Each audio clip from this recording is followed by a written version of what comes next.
Olá, lembra 2016? O ano de uma das maiores secas da história do Acre. De crises na política e na economia, um ano de protestos e muita violência. Passou rápido. Foi um ano intenso, de boas lembranças para alguns e amarga tristeza para outros. Uma das maiores secas da história prejudicou o abastecimento em vários municípios do estado. A segurança pública, penitenciárias lotadas, crimes bárbaros e o terror instalado por facções criminosas. 2016 também foi marcado por protestos. O povo foi às ruas para combater a corrupção. Nas urnas, uma eleição atípica, com novas regras e resultados que refletiram o desgaste dos partidos e de políticos. A crise chegou com força. Demissões, alta nos preços e muita insegurança. Na saúde, uma nova doença transmitida a partir do mosquito Aedes aegypti assustou a população. No esporte, 2016 foi um ano inesquecível para o Atlético Acreano, campeão estadual. É o ano de 2016, passado a limpo a partir de agora, na retrospectiva da TV Gazeta. –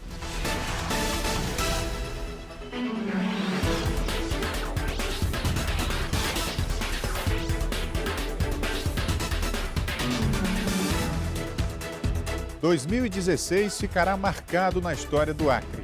Enfrentamos a pior seca das últimas décadas. E o abastecimento de água ficou comprometido em várias cidades do estado. Um ano após a maior enchente da história do Acre, 2016 também não será esquecido. Dessa vez, por causa da seca. O volume de chuvas ficou muito abaixo do esperado durante o inverno amazônico. Na capital e demais cidades do interior, o nível do rio Acre sequer chegou a atingir a cota de alerta. Alívio para quem vive em regiões que alagam e sinal de preocupação com o que viria pela frente. A quantidade de queimadas para o mesmo período é bem maior do que em relação a anos anteriores. Isso mostra que a população continua queimando, principalmente o pessoal na zona rural. Então a gente orienta que não queime.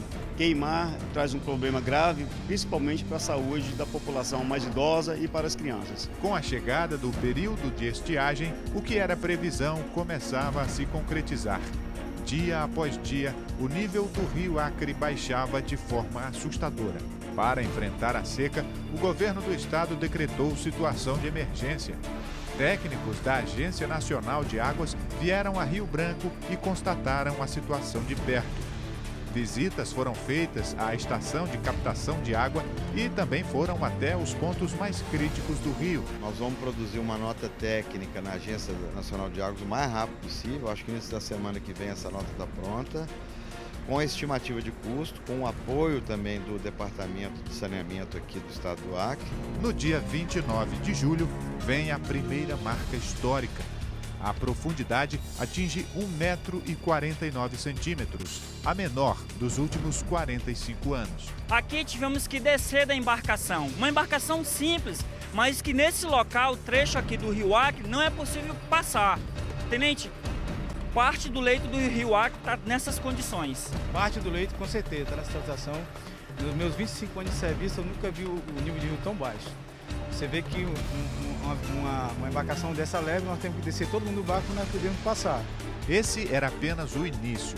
Ainda faltavam os piores meses da seca, agosto e setembro. Sem previsão de chuvas, o cenário se agravou ainda mais. O DEPASA tinha dificuldades em fazer captação de água.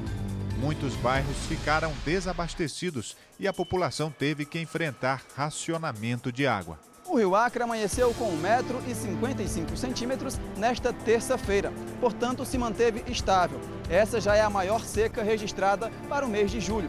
Por esse motivo, um dos principais problemas é em relação ao abastecimento de água aqui na capital.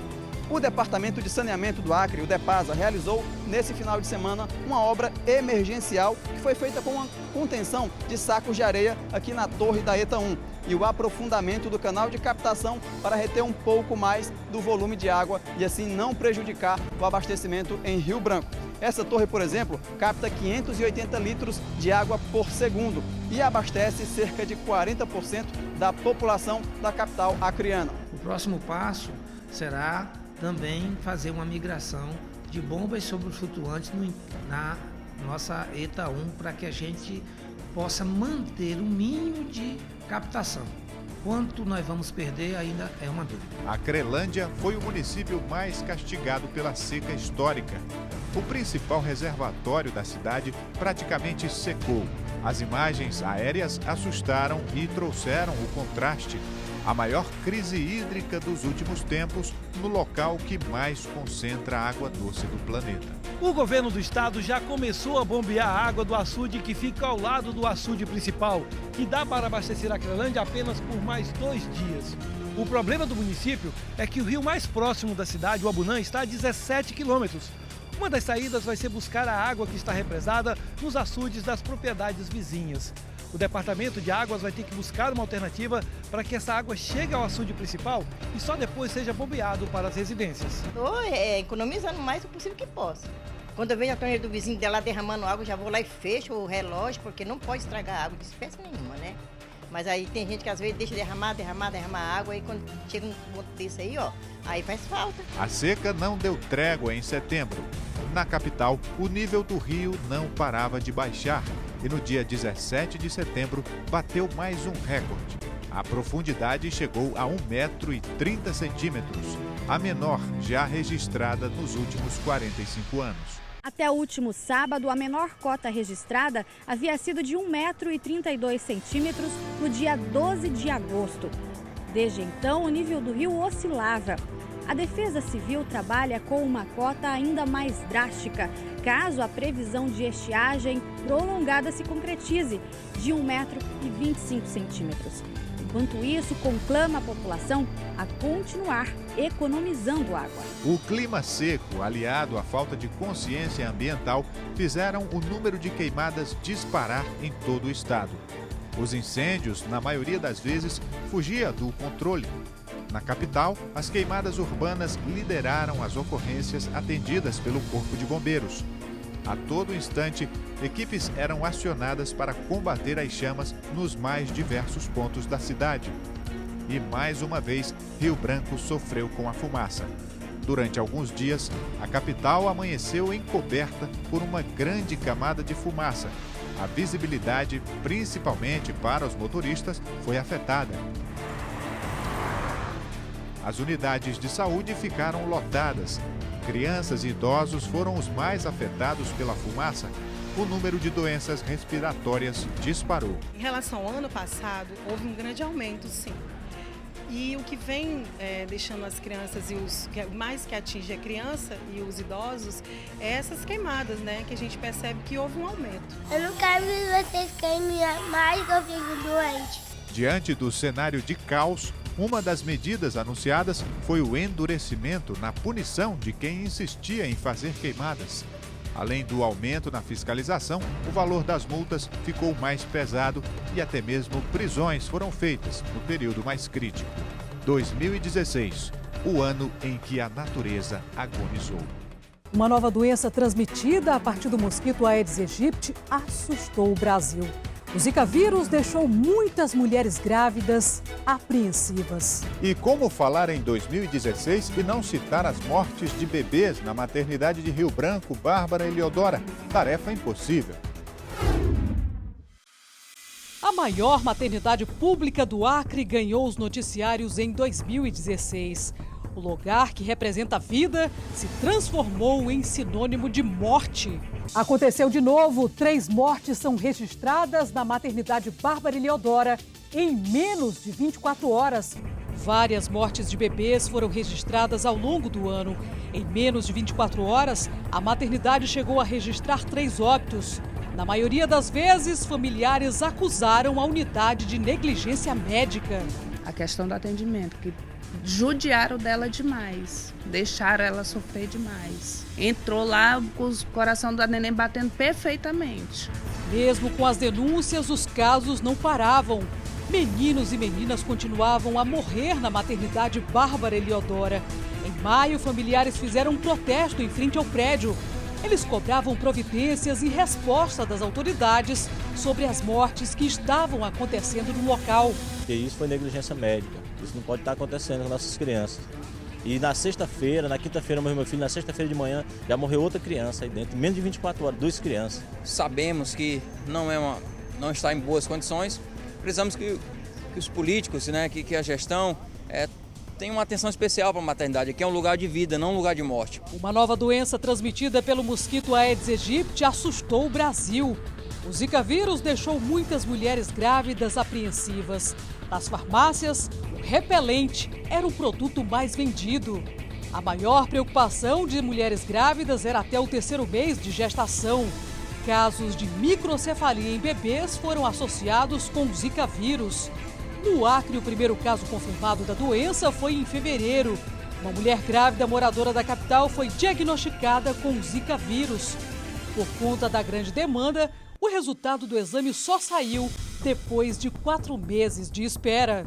A gestante que contraiu o Zika vírus não se deslocou do Acre. A suspeita dos gestores da saúde é que outra pessoa que tenha se deslocado para áreas endêmicas tenha transmitido o vírus. Em Rio Branco, outros 122 casos de Zika estão sob investigação. A partir do momento que a gente tem o primeiro caso do Zika, a prevenção cada vez mais tem que acontecer. Agora, a conscientização de todas as pessoas no estado do Acre precisa estar redobrada. No interior do estado, a morte de um casal e a internação em estado grave de outras 2 pessoas de uma mesma família assustou moradores desta comunidade rural em Rodrigues Alves.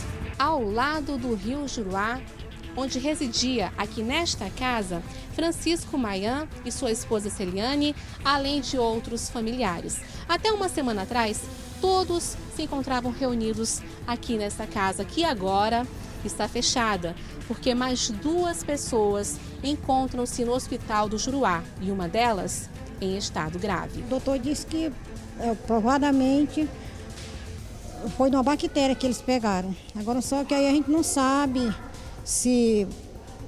Porque o doutor falou, eles falaram que tinha bebido um açaí, né? Mas a gente não sabe se essa bactéria estava dentro do açaí ou como é que foi que atingiu essa família. Amostras de sangue foram coletadas e enviadas para o Instituto Evandro Chagas. Vários dias depois, veio a confirmação. As pessoas foram diagnosticadas com a doença de Chagas. A enfermidade é causada por um protozoário e geralmente transmitida para humanos por meio do contato com fezes do besouro conhecido como barbeiro. Todos foram para o hospital. Olhei a lâmina, a dela foi internada 3 dias no Hospital de Rodrigues Alves. E o médico deu alta com ela com 3 dias de... Ela estava lá e não descobriu o que era. E está quase certa que a transmissão se deu pelo açaí, o alimento que é servido todos os dias na mesa da família. Os outros 4 filhos da dona Raimundinha não apresentaram sintomas da doença. Mesmo assim, a Prefeitura de Cruzeiro do Sul fez uma bateria de exames. Na segunda maior cidade do Acre, os casos de malária cresceram em 2016. Somente nos primeiros meses, o aumento foi de 23%. Mais de 3 mil pessoas ficaram doentes e mesmo com o alto índice da doença, a população não colaborou com agentes de endemias. Muitos moradores não permitiram a borrifação dentro das residências. O Ministério da Saúde já colocou um produto novo, um inseticida, e esse inseticida ele não irrita a pele, não irrita ninguém. O único problema que ele tem é que suja um pouco a parede. Em Rodrigues Alves, o cenário foi ainda mais grave. Os casos aumentaram 34% em relação a 2015. Mais de 1.000 casos da doença foram confirmados no município. E por conta disso, a prefeitura decretou situação de emergência. E chegando nas unidades de saúde aqui do município de Rodrigues Alves, não é difícil de encontrar várias pessoas com suspeita de malária. E a maioria são de comunidades rurais, uma vez que 80% da população do município de Rodrigues Alves é de área rural. Desde o ano passado, que terminou o contrato desses agentes das endemias, realmente ficou muito pouco funcionário que nós temos, que é permanente, atendendo, que não dá para cobrir a área rural do nosso município. A seguir, na retrospectiva, um ano difícil para a segurança pública. Penitenciárias lotadas, crimes bárbaros e o terror que foi instalado por organizações criminosas. É o que você acompanha já depois do intervalo.